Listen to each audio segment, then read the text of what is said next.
जय हिंद दोस्तों, कैसे हैं आप सभी। आशा करता हूं आप सभी बहुत अच्छे होंगे। और दोस्तों आज की वीडियो बहुत ही शानदार होने वाली है, क्योंकि आज की वीडियो में हम एसएससी जीडी 2024 के लिए जो हमारी तहलका सीरीज है उसकी अगली क्लास हम लेके आ चुके हैं। और पेपर ऐसा ही बनने वाला है, जिस लेवल के क्वेश्चंस, जिस टाइप के क्वेश्चंस मैं आज आपको इस सीरीज के तहत करवाने वाला हूं, सेम उसी टाइप के उसी लेवल के पेपर में आपको देखने के लिए मिलने वाले हैं। Same as it is paper आपको देखने के लिए मिलने वाला है। और ये बाबा की दयात है, सेम वैसे ही क्वेश्चन आने वाले हैं। अब कौन से बाबा की दयात है ये तो आप कमेंट करके जरूर बता देना, ठीक है, कि आप कौन से बाबा को मानते हो, ठीक है, तो वो कमेंट करके बता देना। ये भाई हमारे हरियाणा में चला हुआ था तो हमने थंबनेल पे लगा दिया कि बाबा की दयात है, ठीक है, क्योंकि क्वेश्चंस आने वाले हैं सेम एज इट इज। तो चलिए शुरुआत करते हैं बिना देरी के, और बड़े ही शानदार तरीके से आपको सोल्व करवाएंगे। ये बात आप जानते हो, जिस तरीके से आपको पेपर में सोल्व करना है। तो चलिए शुरुआत करते हैं। पहला ही क्वेश्चन आपकी स्क्रीन पे दिखाई दे रहा है और सेम टाइप का क्वेश्चन आपके एग्जाम में रिपीट होगा। और मैं ये टाइप का क्वेश्चन आपको अभी कुछ दिन पहले ही मैंने करवाया था, क्योंकि मुझे पता है ये पेपर में आने वाला है। देखिए क्या है कि हेनरी एक कंपनी में काम कर रहा है, उसके मासिक वेतन में से 25% घर के किराए के रूप में, 15% बच्चों की शिक्षा के ऊपर और 18% अन्य मदों में खर्च हो जाता है। यदि उसकी मासिक बचत इतनी हो जाती है तो आपको उसका मासिक वेतन आपको बताना है। दो तरीके से पूछा जाता है। एक तरीका ये है डायरेक्ट, एक हमने पिछली क्लास में किया था, शेष लिख के जिसमें देता है कि बचे हुए का शेष या शेष का इतना प्रतिशत। इसमें बस डायरेक्ट ही लिखा गया है। तो जब डायरेक्ट लिखा हुआ हो, शेष ना लिखा हुआ हो, हमारे लिए बहुत आसान हो जाता है। क्यों? क्योंकि हम सभी जानते हैं कि किसी की आय होगी वो 100% होती है। किसी की आय क्या होती है? 100% होती है। उसमें से वो 25% कमरे के किराए के ऊपर खर्च कर रहा है, 15% बच्चों की शिक्षा के ऊपर खर्च कर रहा है और 18% अन्य मदों पर, यानी अन्य जो उसके खर्चे हैं उस पर खर्च हो जाता है। तो टोटल कितना खर्चा वो कर देता है, यहां पर देखेंगे तो ये आ गया आपका 8 और यहां से देखेंगे 5, यानी कितना 58% वो खर्च कर देता है। जिस व्यक्ति की 100% आय हो उसमें से उसने 58% अगर खर्च कर दिया तो इसका मतलब कितना उसके पास बच गया है? 42% उसके पास बच गया। 42% बच गया है। और रुपए में कितना दिया गया है? वो कितना बचा लेता है? 7560। इसका मतलब क्या है कि आपको 42% का मान आपको दे दिया गया है, और जो कितना दिया गया है कि 42% बराबर कितना है? 7560 है। हमें किसका मान निकालना है? मासिक वेतन जो कितना था? 100% था। इसका मतलब हमें 100% का मान हमें निकालना है। इसको काटेंगे तो कितने पे चला जाएगा? ये 18 पे कट जाएगा, और 18 और यहां पर 0 है, यानी कि पूरे को काटोगे तो 180 पे कट रहा है और 2 0 और लगा दो तो 18,000 रुपए क्या हो जाएगा? उसका मासिक वेतन हो जाएगा। ऑप्शन नंबर डी क्या हो गया? यहां पे करेक्ट आंसर हो गया। भाई 42 से काट के देखो, दो पे तो जा नहीं रहा, 1 पे जाएगा, उसके बाद ये 8 पे जाएगा। तो इस तरीके से आपका आंसर आराम से निकल जाएगा। ठीक है जी, समझ में आ गया। और ये तो आप सभी ने बिल्कुल किया होगा। ऐसा कोई भी स्टूडेंट नहीं हो सकता जिसने ये आंसर ना निकाला हो।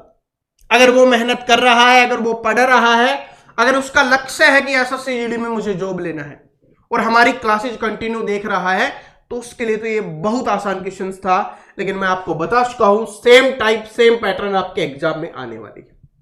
तो 18,000 सभी का आंसर आ गया। मैं आपको आंसर भी चेक करवा देता हूं।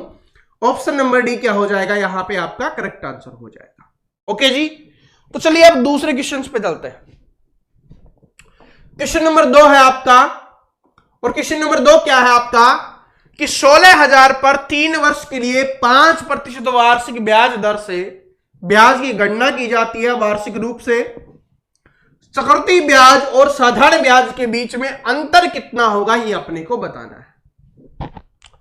बहुत ही अच्छा क्वेश्चन और बहुत ही आसान क्वेश्चन है। मैं इसको 2-3 तरीके मैंने आपको बताए हुए हैं। आपको जो भी तरीका अच्छा लगता है आप उससे निकाल सकते हो। देखिए क्या है कि क्या दिया गया है कि 16,000 रुपए की राशि है। कितने रुपए की राशि है? 16,000 रुपए की राशि है। 3 साल का ब्याज मिल रहा है, और ब्याज कितना है? दर कितनी है? 5%, यानी 800 रुपए का ब्याज मिलेगा। ओके जी, तो ये चीज क्या होती है, ये तो साधारण ब्याज में भी बराबर होती है और चक्रवृद्धि ब्याज में भी होती है। लेकिन जो अंतर होगा वो कौन सा होता है कि चक्रवृद्धि ब्याज में पहले साल के ब्याज पे ब्याज मिलेगा और ये फिर दूसरे साल के ब्याज पे ब्याज मिलेगा, ये वाला और ये वाला। ये जो निकल के आया है ये आपका अंतर होगा। ये कौन सा कि पहले साल के ब्याज पे ब्याज दूसरे साल मिला, पहले साल के ब्याज पे ब्याज तीसरे साल मिला, फिर दूसरे साल के जो ब्याज पे ब्याज मिलेगा तीसरे साल वो वाला, और पहले साल के ब्याज पे जो दूसरे साल में ब्याज मिला उस पे भी तीसरे साल ब्याज मिलेगा वो वाला। ठीक है, बस दर कितनी है 5% है, तो इसका 5% निकालो, कितना हो गया 40। जब ये 40 हो गया सभी 40 हो जाएंगे। ठीक है, ये तीनों 40 हो गए। अब इसका क्या, इसका भी 5% लगेगा ब्याज, जो कितना होता है 2 होता है। अंतर कौन सा होगा, ये वाला ही होगा। जोड़ दो 40 80 120 और 2 22, 122 आपका आंसर हो जाएगा। अगर आप इसको करोगे आसानी से बहुत कम समय में इसका आंसर निकाल दोगे। मैंने आपको समझाते हुए भी 1 मिनट में इसका आंसर निकाल दिया है। मैं आपको समझा रहा हूं उसके बाद भी 1 मिनट में हमने आंसर निकाल लिया है। आप खुद निकालोगे तो आधे मिनट में इसका आंसर निकाल सकते हो। बस आपको थोड़ी सी प्रैक्टिस करनी है और बाकी कुछ भी नहीं है। बहुत ही आसान तरीका है ये, कोई कंफ्यूजन नहीं। कुछ भी पूछे आप आराम से निकाल सकते हो। आपसे इसमें साधारण ब्याज पूछे आप साधारण ब्याज निकाल सकते हो। आपसे इसमें चक्रवृद्धि ब्याज पूछे आप चक्रवृद्धि ब्याज निकाल सकते हो। आपसे इसमें साधारण ब्याज के साथ मिश्र धन पूछे वो निकाल सकते हो। चक्रवृद्धि ब्याज के साथ मिश्र धन पूछे वो निकाल सकते हो। और अगर दूसरे तरीके से करोगे तो कैसे करना पड़ेगा, एक जो दूसरा बेसिक तरीका है कि भाई साधारण ब्याज निकालो 3 साल का, फिर 3 साल का चक्रवृद्धि ब्याज निकालो, फिर उसमें से चक्रवृद्धि ब्याज में से साधारण ब्याज माइनस करो, तब जाके आपका आंसर निकल के आएगा। और अगर ऐसे निकल के आएगा तो इसका मतलब बहुत ज्यादा समय आपका लग जाएगा। लेकिन आधे मिनट में आप इसका आंसर ऐसे निकाल सकते हो। ओके जी। और बाकी मैं इसकी जो अभी क्लास आने वाली है साधारण ब्याज की करेंगे, हम चक्रवृद्धि ब्याज की क्लास करेंगे। जो हमारी टॉप क्वेश्चंस वाली सीरीज चल रही है उसमें और अच्छे क्वेश्चंस आपको देखने के लिए मिलेंगे। ओके, चलो अब अगले क्वेश्चन पे चलते हैं। अभी इसको छोड़ते हैं, इसको लास्ट में करेंगे। क्वेश्चन नंबर 3 पे चलते हैं अपना, उसको सबसे लास्ट में करेंगे तो लास्ट वाला क्वेश्चन बता देंगे उसको। ये वाला देखिए, ये वाली टाइप का क्वेश्चन जब पूछा जाता है जब आपको कैलकुलेशन करवानी होती है, क्योंकि आज के समय में एसएससी जीडी में काफी ज्यादा कैलकुलेशन आने लग गई है। तो देखो क्वेश्चन क्या है कि एक परीक्षा में छात्रों के एक समूह के अंकों का औसत 64 था। संख्या नहीं बताएगी कितनी है, लेकिन उन्होंने बोला कि उनका औसत कितना था, 64 था। ओके, यदि 20% छात्रों के अंकों का औसत 91 है और 25% छात्रों के औसत अंक 31 रहा है, तो शेष छात्रों का औसत अंक क्या रहेगा, यह अपने को बताना है।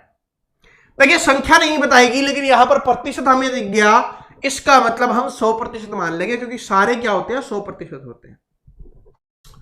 तो 100% जो छात्र थे उनका औसत 64 दिया गया है, यानी सभी का कितना हो जाएगा 6400 हो जाएगा, 6400 हो जाएगा। उसके बाद 20% छात्र, तो 100 का 20% कितना होता है 20 होता है। तो हमने माना कि भाई 20 छात्र थे, उनका औसत कितना दिया गया है 91 दिया गया है, तो कितना हो जाएगा यहां पे, यही है ना, यहां पे कितना हो जाएगा 0 2 और 18, यानी 1820 हो जाएगा। उसके बाद 25% जो छात्र हैं उनका कितना दिया गया है, उनका दिया गया है आपका 31। तो 25 75 750 और 25 775 हो जाएगा। इनका क्या हो गया 775 हो गया। तो आपको बताना है कि शेष छात्रों के अंकों का औसत क्या रहा होगा। बस इन दोनों को जोड़ दो, इनको जोड़ेंगे तो कितना आ गया 5, इधर से कितना आ गया आपका 9, इधर से 5 और 2, और ये कितने छात्रों का है, ये 45 छात्रों का है। तो 100 में से 45 छात्रों का आ गया, यानी बचे हुए कितने छात्र हैं हमारे 55 छात्र हैं, उनका निकालना है। उनका कैसे निकालेंगे, 6400 हमारा टोटल था, उसमें से 25 95 माइनस कर देंगे, जो आएगा उसको 55 से भाग कर दो, हमारा आंसर निकल के आ जाएगा। तो इधर से कितना आ गया 5 आ गया, ठीक है, इधर से कितना आ गया 5 आ गया। यहां पे क्या रहा होगा कितना हो गया भाई, यहां से 9 हो गया, 9 में से ये कितना गया, ये 0, 3 में से 8 और यहां से 5 में से 3, कितना आ गया 3805 आ गया, 3805, और इसको 55 से भाग कर देंगे, 55 से भाग करो, 5 से कट जाएगा 11 पे, 5 से काटो, 5 7 35, ठीक है, कितना आ गया, 5 7 35 हो गया। उसके बाद 3 5 6 30 और 5 एकम 5, इसको आप 11 से भाग कर लो, आपका आंसर आ जाएगा 11 7 स्वतंत्र नहीं हो रहा तो 11 6 66 हो गया। और वैसे थोड़ा दिमाग लगाओ ना, ऐसे कर सकते हो, देखो मैं आपको पहले वैसे बता देता हूं फिर दिमाग वाला भी बता दूंगा। 11 6 66 हो गया। उसके बाद 101 बच गया क्योंकि 10 बचा और 101 हो गया, 11 9 99 हो गया, 69 पॉइंट समथिंग आएगा। तो 69 पॉइंट समथिंग किस में दिया हुआ है, ऑप्शन नंबर ए में दिया हुआ है, तो option number A correct answer हो जाएगा। वैसे आप इसका कैसे कर सकते थे कि 11 7 77, अगर यहां पर 76 की जगह 77 होता तो 7 पे चला जाता, ठीक है, लेकिन ये थोड़ा सा कम रहा है तो इसका मतलब 70 से थोड़ा सा कम होना चाहिए, वो यही है। आप ऐसे भी कर सकते हो, ये थोड़ी आपकी प्रैक्टिस होगी ना, जिसने मेहनत की हुई है ज्यादा वही कर पाएगा, वरना आप ऐसे देख के देख लेना। और इसमें भी आपको आगे निकालने की आवश्यकता नहीं है, 6 9 जैसे ही आ गया और अगर एक ऑप्शन में है तो आपका वही आंसर हो जाएगा, आपको और कुछ करने की ही आवश्यकता नहीं पड़ेगी। मैं बता रहा हूं, कुछ स्टूडेंट को एक क्वेश्चन से लग सकता है कि पता नहीं कैसा है, लेकिन आपके एग्जाम के लिए बहुत इंपॉर्टेंट है ये वाली टाइप। जब पेपर देके आओगे तब पता चलेगा कि ऐसा आता है या नहीं आता। अगला क्वेश्चन देखिए क्या है, काम और समय का है, बहुत प्यारा क्वेश्चन है, बहुत प्यारा क्वेश्चन है और बार बार रिपीट होने वाली टाइप का क्वेश्चन है आपका ये, कि ए और बी एक साथ मिलकर किसी काम को 10 दिन में, ये मैंने आपको बताया हुआ है कि ए और बी है वो 10 दिन में करते हैं। उसके बाद बी प्लस सी है वो 15 दिन में करते हैं, और ए प्लस सी है वो कितने दिन में करते हैं, 20 दिन में करते हैं। एलसीएम लेंगे 60 आ गया, इधर से 6, इधर से 4 और इधर से 3 आ गया, ये इनकी क्षमता आ गई।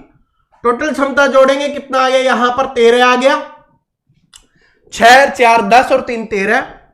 इधर से कितना आ गया आपका 2 ए प्लस बी प्लस सी, क्योंकि 2 बार ए 2 बार बी 2 बार सी है, ए प्लस बी प्लस सी की क्षमता निकालेंगे, ठीक है, तो कितनी हो जाएगी, इसके बटे में 2 कर दो, 6.5 आ जाएगी। अब हमसे क्या पूछा है, सी उस काम को अकेले कितने दिन में। अब सी वाले का पूछा है तो ए और बी वाले की क्षमता माइनस कर दो, ए और बी वाले की 6 है तो इसमें से 6 माइनस कर देंगे तो सी की बच जाएगी 0.5, यानी एक दिन में आधा काम करता है। करना कितना काम है, 60 काम है, तो एक दिन में आधा काम होता है, तो 60 काम को करने के लिए कितना समय लगेगा, दुगुना समय लगेगा, यानी 120 दिन का समय लगने वाला है।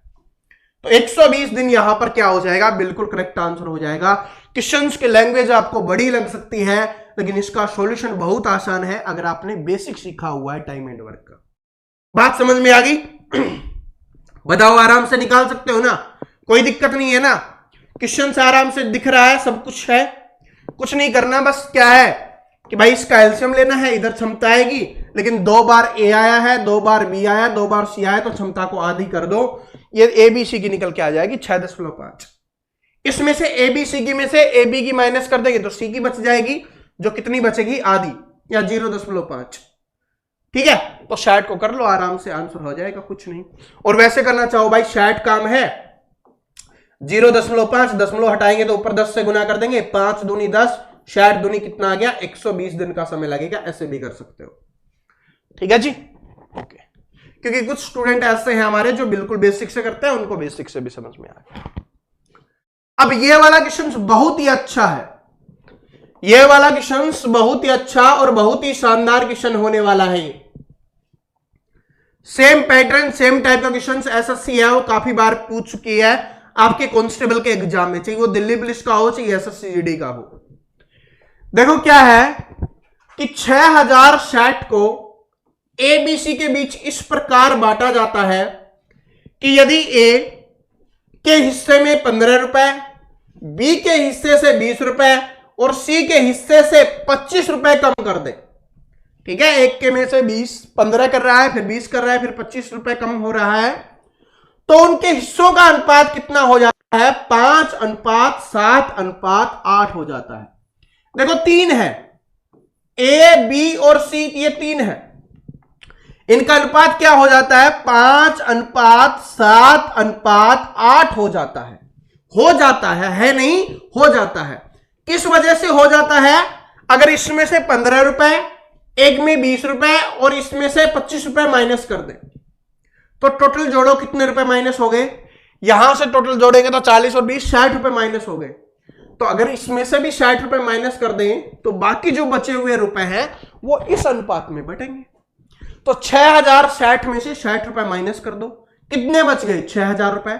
6000 रुपए को इस अनुपात में बांटा गया है, बस आराम से कर लो। 8 7 15 और 5 20, 20 बराबर अगर आपके 6000 हैं, एक बराबर क्या हो जाएगा? 0 से 0, इससे काटो 300। एक का मान कितना आ गया? 300 आ गया। एक अनुपात का मान कितना आ गया? 300 आ गया। बात को समझना, गलती मत करना कि इतने इतने रुपए कम हो रहे हैं ना, टोटल में से माइनस हो जाएगा, क्योंकि उसमें से कम हो रहा है, बाकी जो बच जाता है वो इस अनुपात में बढ़ जाता है। ठीक है भाई, वो हमें पता है कि उसके में से इतने कम है, उसके में से इतने कम है, उसके में से इतने कम है, ये भी हमें पता है। एक अनुपात का मान कितना आ गया? 20 बराबर 6000, एक बराबर 300 हो गया। ओके, अब हमसे क्या पूछा है? सी के मूल्य की हिस्सेदारी कितनी है थी, ये अपने को बताना है। सी की बतानी है कि सी के पास कितने रुपए मिले थे उसको। सी का अनुपात कितना है? 8। तो एक अनुपात बराबर जब 300 है तो 8 अनुपात बराबर कितना हो जाएगा? 2400 हो जाएगा। कितना हो जाएगा? 2400 हो जाएगा। अब कुछ स्टूडेंट सोच रहे होंगे कि सर जी 2400 तो ऑप्शन में नहीं दिखाई दे रहा। भाई सी वाले में से हमने कम किया था, कितने कम किया था? 25। इसमें बस 25 और जोड़ दो तो कितना हो जाएगा? 2425 आपका आंसर हो जाएगा। तो 2425 आंसर हो गया। ठीक है, ओके, समझ में आ गया। अगर लास्ट में ये पूछता कि सी के को कितने रुपए मिलेंगे उसके कम करने के बाद, तब तो ये आपका 2400 होता। ऐसे पूछता नहीं है, लेकिन अगर मान लो पूछ लेता तब मैं आपको बता रहा हूं। ठीक है, पूछता आपको ऐसे ही है, तब ये अच्छा क्वेश्चन बनता है, क्योंकि स्टूडेंट इसमें या तो जोड़ना भूल जाते हैं। इसमें ऑप्शन में 2400 नहीं दिया गया, लेकिन ऑप्शन नंबर ए में एग्जामिनर स्मार्ट होता है, 2400 ही दे देता है। स्टूडेंट देखते ही आंसर कर देते हैं और उनका गलत हो जाता है। आपका गलत नहीं होना चाहिए। समझ में आ गया कैसे करना है? क्वेश्चन कैसा था ये भी बता दिया करो। देखिए, मैं आपसे कुछ नहीं बोलता, कुछ भी नहीं बोलता, सिर्फ एक बात बोलता हूं, अगर आपको क्वेश्चन अच्छा लगता है तो आप कमेंट करके बता दिया करो कि सर जी क्वेश्चन अच्छे थे, आज की क्लास अच्छी लगी है। बस इससे मुझे पता चल जाएगा कि हम जो काम कर रहे हैं वो सही डायरेक्शन में कर रहे हैं और आपको भी पसंद आ रहा है। अब ये वाला क्वेश्चन देखिए, बड़ा ही शानदार है और बड़ी ही प्यारी ट्रिक से मैं इसको सोल्व करवाने वाला हूं। आपके एसएससी द्वारा पूछा गया क्वेश्चन है ये। क्या है कि स्थिर जल में एक नाव की चाल 50 किलोमीटर प्रति घंटा है। स्थिर जल में नाव की चाल मतलब एक्स का मान दिया गया है। यदि नाव को प्रवाह की दिशा में निश्चित दूरी तय करने में जितना समय लगता है, प्रवाह की दिशा मतलब क्या हो गया? जिधर जा रहा है उधर x + y, उतनी समय लगता है, उससे 25% अधिक समय शिथिल जल में उतनी ही दूरी तय करने में लगता है। अब 25% अधिक समय क्यों लगता है? क्योंकि उसमें y का मान नहीं होता। क्यों क्या नहीं होता? y का मान नहीं होता, इस वजह से वो समय ज्यादा लगता है। धारा की चाल आपको निकालनी है, इसका मतलब y का मान आपको बताना है। अब देखो 25% ज्यादा समय लग रहा है, किसकी वजह से? y की वजह से। तो 50 स्पीड थी तो इसका 25% निकाल दो, इसका 25% क्या होगा? 1/4। 1/4 कितना होता है? 12.5। तो y की स्पीड क्या हो जाएगी? 12.5 हो जाएगी। कुछ नहीं करना, ये भी लिखना भी नहीं है, डायरेक्ट आपको 25% निकालना है। 25% का मतलब क्या होता है? 1/4। ठीक है, तो 1/4 निकाल दो, काटोगे तो 25/2 आ जाएगा। 25/2 कितना होता है? 12.5 होता है। ये आपका आंसर हो जाएगा। जितना दिया हुआ है ना, उसका जितना पूछा है वही निकाल दो, आराम से आंसर निकल जाएगा। ठीक है, और बाकी ये बेसिक से तो मैं नाव और धारा वाली में सिखा चुका हूं, और अच्छे क्वेश्चंस हैं नाव और धारा की, जो अपनी जो टॉप क्वेश्चंस वाली सीरीज है उसमें आ जाएंगे क्वेश्चंस, और जो भी आपको प्रॉब्लम है वो वहां सोल्व हो जाएगी। जो स्टूडेंट डेली पढ़ते हैं उनको कोई प्रॉब्लम होगी नहीं, और जो नहीं पढ़ते उनकी प्रॉब्लम भी सोल्व कर देंगे, आगे आ जाएगा, टेंशन नहीं लेना। यह वाला क्वेश्चन देखिए, टाइम एंड वर्क का है, बार बार रिपीट होने वाला क्वेश्चन है, और यह सबसे आसान है। जिसने अगर यह सीखा हुआ है MDH/W, उसके लिए बहुत आसान क्वेश्चन है। 48 व्यक्ति, एक यहां पर 48 व्यक्ति, M का मान 48 दिया हुआ है, 8 घंटे काम करते हैं। ठीक है, 25 दिन काम कर देते हैं पूरा। दूसरी तरफ क्या बोला है? 15 व्यक्ति हैं, 10 घंटे काम करते हैं तो कितने दिनों में करेंगे ये अपने को निकालना है, डी का मान अपने को निकालना है। बस काट दीजिए, जिससे कट रहा है 5 3 15, 5 5 25, 5 दूनी 10, 2 चौके 8।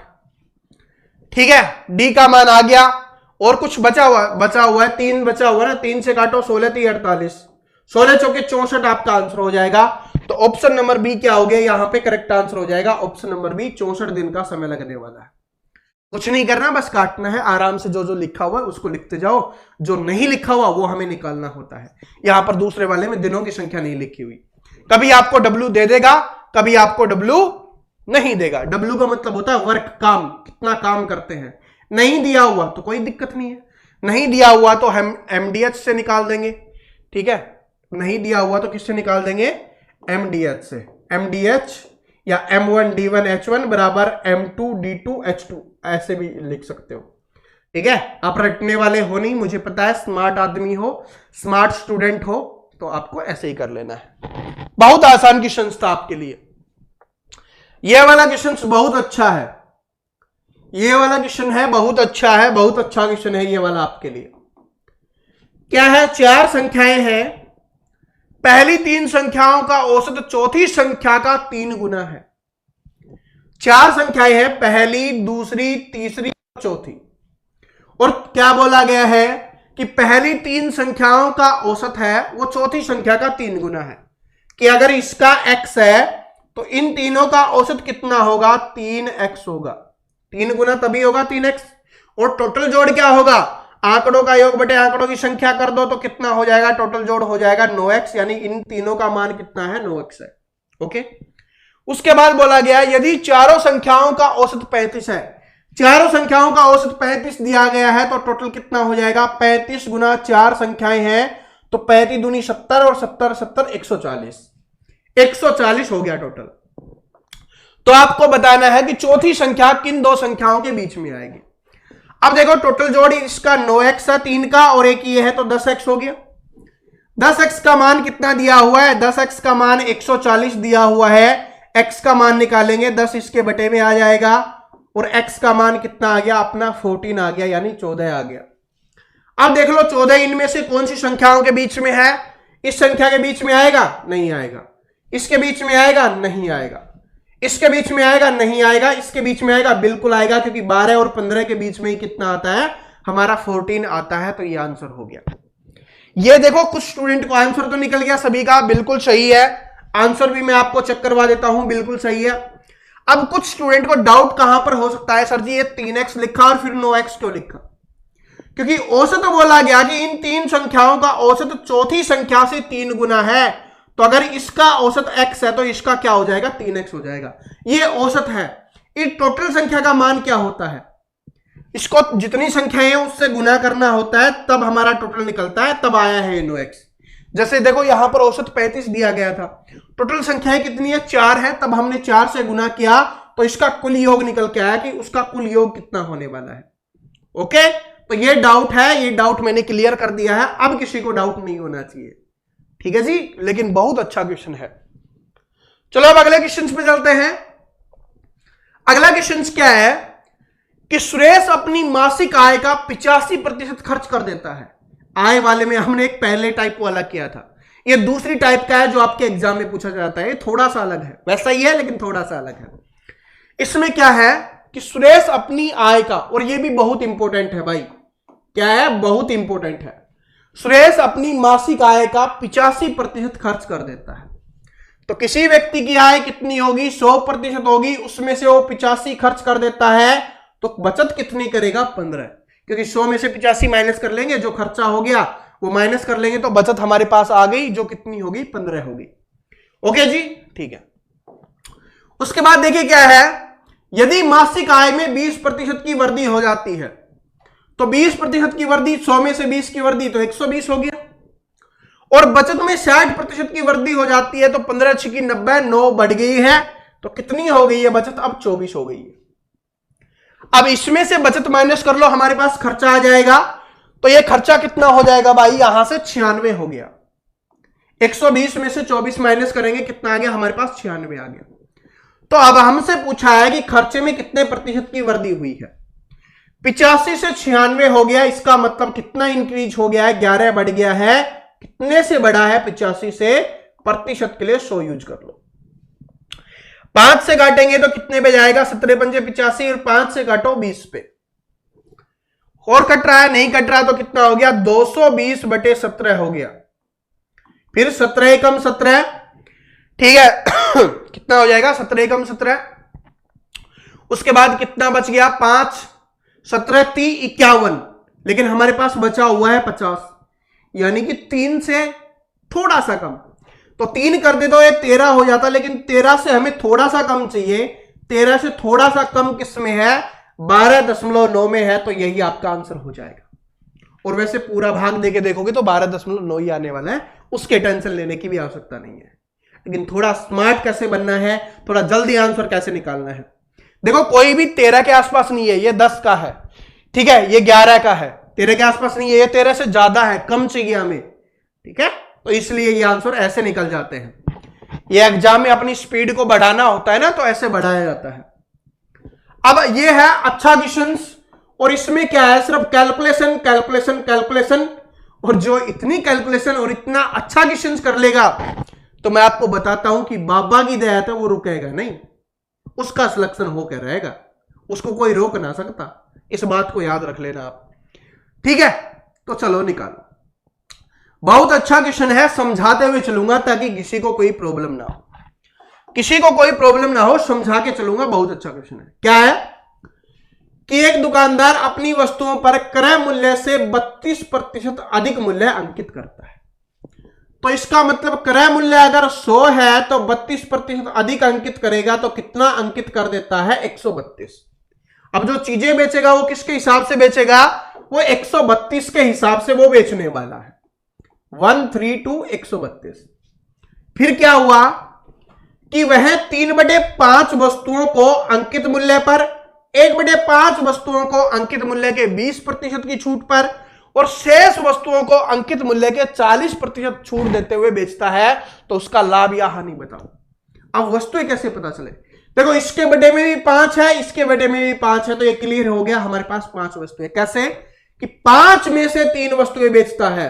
मैंने आपको बताया था ना कि ये ऐसे लिखा हुआ है, इसका मतलब इतनी वस्तुएं बेची गई थी इतने में से। फिर नीचे लिखा हुआ है कि 5 में से 1 वस्तुएं इस रेट पे बेचता है, ठीक है, ऐसे। तो हमने मान लिया क्योंकि नीचे वाला है, दोनों जगह कॉमन है, तो वो सेम मान लिया कि 5 वस्तुएं हमारे पास है, जिसमें से 3 वस्तुओं को वो अंकित मूल्य पर बेचता है।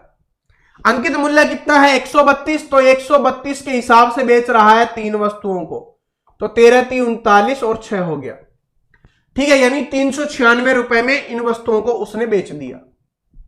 ओके जी, ठीक है। उसके बाद 1/5 वस्तु को, यानी एक वस्तु को अंकित मूल्य के 20% की छूट पर बेचता है। अंकित मूल्य कितना? 132। 20% की छूट पर बेचता है, तो या तो 20% निकालो फिर इसमें से माइनस करो, या हम डायरेक्ट 80% निकाल देंगे, क्योंकि बेच कितने में रहा है? 20% कम में, तो 80% में। तो 80% में बेच रहा है, तो जिसको आप बोल सकते हो कि 4/5 में बेच रहा है। इसका 4/5 निकालेंगे तो कितना हो जाएगा? 13 चौके 52 और 8/5 है, करो कितना आ जाएगा? 5 एकम 5 0, 5 पंजे 25, 3 5 छंगे 30, ठीक है, हो गया। 105.6 रुपए में बेच रहा है अगली वस्तु को।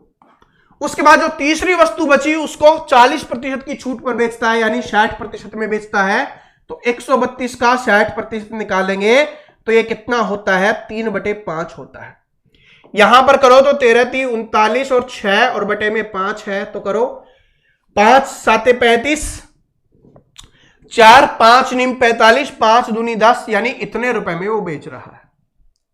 अब खरीदा कितने में था? 100 रुपए में वस्तु खरीदी थी, 5 वस्तुएं थी, सॉरी 5 वस्तुएं थी, तो इसका मतलब कितने रुपए में उसने खरीदा था? 500 रुपए में वस्तुओं को खरीदा था। बेचा कितने में? 396, 105 और इसको जोड़ लो, तो इसको जोड़ेंगे, सभी को जोड़ना पड़ेगा, तो लिख लेते हैं ताकि आपको कोई दिक्कत ना हो। वैसे तो वैसे भी जोड़ लेते, कोई दिक्कत नहीं थी, लेकिन आपको प्रॉब्लम नहीं होनी चाहिए, आपको समझ में आना चाहिए, क्योंकि ये समझाने वाला क्वेश्चन है। इधर से कितना आ गया? 8 आ गया, इधर से 9 और 6 15 5 20 आ गया 2, ठीक है, 16 और 2 18 और कितना हो गया, और कितना हो गया भाई 4 और 1 5, यानी 580.8, 580.8 में बेच रहा है। 500 में उसने वस्तुओं को खरीदा, 580.8 में उसने वस्तुओं को बेचा। तो कम में खरीदा ज्यादा में बेचा, तो इसका मतलब लाभ हो रहा है। तो ये और ये तो आंसर हो नहीं सकता। अब लाभ कितने का, 80.8 का। तो इसको रब करके आपको बता दूं, चलो इसको रब करके बता देते हैं कितने का हो रहा है। 80.8 का लाभ हो रहा है कितने पे, 500 पे।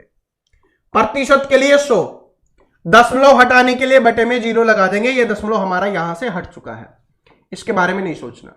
2 0 से 2 0 कैंसिल हो गई, ठीक है। इसको 5 से काटो तो 5 से गाएगा तो 16 पंजे 80, ठीक है। फिर 5 एकम 5, फिर 16 पंजे 80, और बटे में दशमलव है तो इधर लग जाएगा, यानी 16.16 हो जाएगा, 16 हो जाएगा। ये लाभ होगा। ऑप्शन नंबर ए में दिया गया है, तो option number A correct answer हो जाएगा। ये बहुत अच्छा क्वेश्चन है। जब आपको बहुत अच्छी कैलकुलेशन करवानी होगी, जब एग्जामिनर को आपका समय वेस्ट करना होता है, तब ये पूछा जाता है। और ये आपके कांस्टेबल के एग्जाम में, एसएससी के कांस्टेबल के एग्जाम में पूछा गया ही क्वेश्चन है ये, ठीक है। ये शायद दिल्ली पुलिस में आया था या एसएससी जीडी में आया था, ये मुझे पता नहीं, लेकिन ये पूछा गया क्वेश्चन है, तभी मैं आपके लिए लेके आया हूं, क्योंकि बड़ा शानदार क्वेश्चन है और एसएससी इस टाइप के क्वेश्चन आपके एग्जाम में पूछ रही है। तो यहां पर आज आपकी क्लास है वो समाप्त होती है। क्लास कैसी लगी, क्वेश्चंस कैसे लगे, आपको कितने क्वेश्चन समझ में आए, आपने कितने क्वेश्चंस कर दिए, जो भी आप बोलना चाहते हो, कमेंट बॉक्स आपके खुला हुआ है आपके लिए, कमेंट बॉक्स में आप बोल सकते हो। और क्लास कैसी लगी ये भी जरूर बता देना।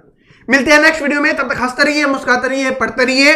और जो भी स्टूडेंट नया है और क्लास देखना चाहता है, चैनल को सब्सक्राइब करके बेल आइकन को जरूर प्रेस कर लेना। मिलते हैं नेक्स्ट वीडियो में। Thank you so much, all the best.